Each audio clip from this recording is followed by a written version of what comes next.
Hello everyone, my name is Ira. Today I want you to take a few minutes to listen to a story that could change the way you see people, relationships, and life itself. Before we begin, I have one small request. Please watch this video until the very end. Don't skip any part of it. Because every moment of this story carries a powerful lesson. The events you're about to witness may seem unbelievable at first, but they reveal truths that many people learn only after experiencing pain, betrayal, and regret.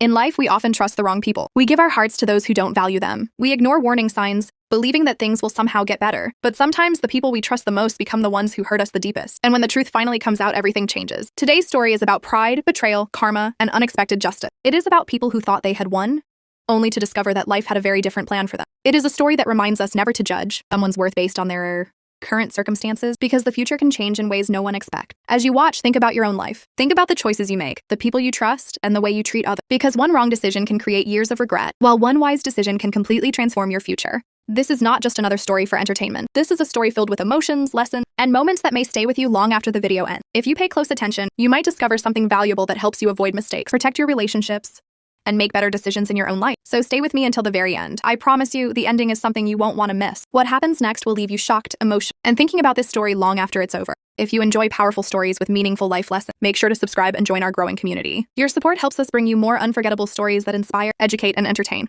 Now take a deep breath, sit back, and get ready for a journey filled with emotion, suspense, and a lesson that could change your perspective forever. My name is Ira, and this is a story you will never forget. The day my billionaire father disowned me, he looked me in the eyes and said, "If you marry that poor man, you're no longer my daughter." 7 years later, the same man called me with tears in his voice and begged for my help. What happened between those two moments changed our lives forever. The day I lost everything. My name is Sophia Bennett. People assumed I had everything. And from the outside, it looked that way. A mansion so large visitors got lost inside it. Designer clothes. A father whose face appeared on magazine covers. Richard Bennett. One of the wealthiest businessmen in the country. But inside it was something entirely different. My father had one belief: money determined a person's worth. If someone wasn't wealthy, he considered them a failure. Even his love came with conditions. Follow his rules and I was his precious daughter. Disagree with him and I became a disappointment. My mother passed away when I was 16. After that, my father became even colder. Business, money, status, power, nothing else mattered, especially not my happiness. Then Daniel came into my life.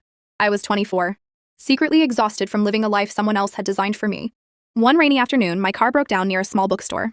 I stood outside, soaked and frustrated, when a man walked over carrying an umbrella. "You look like you need help," he said. That was Daniel, a mechanic. He helped at his uncle's bookstore on weekends. Old car, simple clothes. His bank account was probably smaller than what my father spent on a single dinner. But Daniel had something rare, something genuine, not the fake kindness wealthy people displayed at charity galas. Real kindness. Within a year, we fell deeply in love.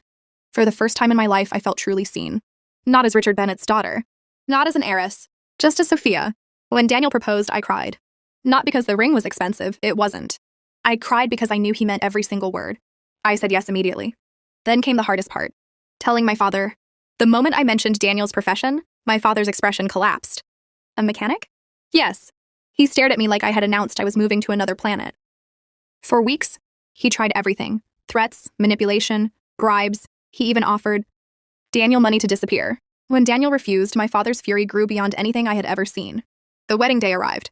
My father attended only because he believed he could stop it at the last moment. As I stood near the altar, he pulled me aside one final time. "This is your last chance, Sophia." I looked at him, waiting. Part of me still hoped he would choose me over his pride. He didn't. "If you marry that poor man, you are no longer my daughter." The ballroom fell silent. Hundreds of guests stood frozen. My hands trembled. I looked at my father one last time. Then I took Daniel's hand and walked away. Building something real. The next morning, every bank account connected to me was frozen. My credit cards stopped working. My trust fund vanished. My father instructed every family member not to help me. I had never felt so completely alone. Daniel squeezed my hand. "We'll figure it out." And somehow we did. Our first apartment was tiny. The kitchen barely fit 2 people. The roof leaked when it rained. Every piece of furniture came from garage sale. But that small, imperfect apartment felt more like home than the mansion ever had. For the first time in my life, I understood what real life looked like: bills, budgeting, sacrifices. Some months were terrifying. There were nights when Daniel and I sat at the kitchen table calculating every single dollar, wondering if we would make it through. I worked multiple jobs: receptionist, assistant, customer service, anything that paid the bills. The adjustment wasn't easy. I had grown up surrounded by luxury. Now I was learning survival. But something unexpected happened through all of it. I became stronger. Each challenge taught me something. Each setback made me more determined. The girl who once had everything handed to her was slowly becoming a woman who could build something herself. A few years later, Daniel and I launched a small online business. The idea came from a problem we had personally experienced. At first, sales were slow. Then they improved. Then they exploded. Within 2 years, we were hiring employees. Within 4 years, we had opened offices.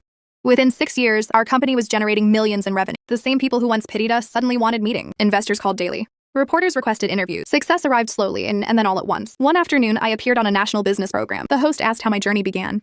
I smiled. By losing everything, the interview went viral. Millions watched it, and somewhere my father was watching too. Grace is stronger than pride. A week after the interview, my phone rang. I stared at the screen. Richard Bennett, 7 years of silence, 7 years of nothing, and now this. Sophia, I answered. My chest tightened. Hello, Dad. He needed help. His empire was crumbling. Executives had made disastrous investments had failed. Major contracts had disappeared. Debt was piling up. And for the first time in his life, money couldn't solve the problem. I don't know who else to trust, he admitted. Trust coming from him. The irony was almost unbearable. Part of me wanted to hang up. Part of me wanted him to feel every bit of the pain he had caused. The humiliation, the rejection, the loneliness of those early years. But Daniel placed a hand on my shoulder. He had heard enough to understand. His eyes said everything without a single word. Don't become what hurt you. I closed my eyes. Then I made my decision. I'll meet with you. Walking into my father's headquarters the next day felt surreal. Employees stared. When I entered the boardroom, my father stood slowly. For the first time in my life, he looked small. Age had caught up with him. Stress had changed him. The armor of power he once wore had disappeared. He simply looked human. Over the next several months, my team helped restructure his company. We identified waste, rebuilt trust with partners. Gradually, the business stabilized and began growing again. Then one evening, after a long meeting, my father asked to speak privately. He stared out the window for a long moment. I was wrong. 3 words, carrying 7 years of regret. I thought money was everything. I thought success gave me the right to control your life. His voice cracked. I lost my daughter because of my pride. For years, I had imagined hearing those words. I thought they would feel like victory. Instead, they felt sad.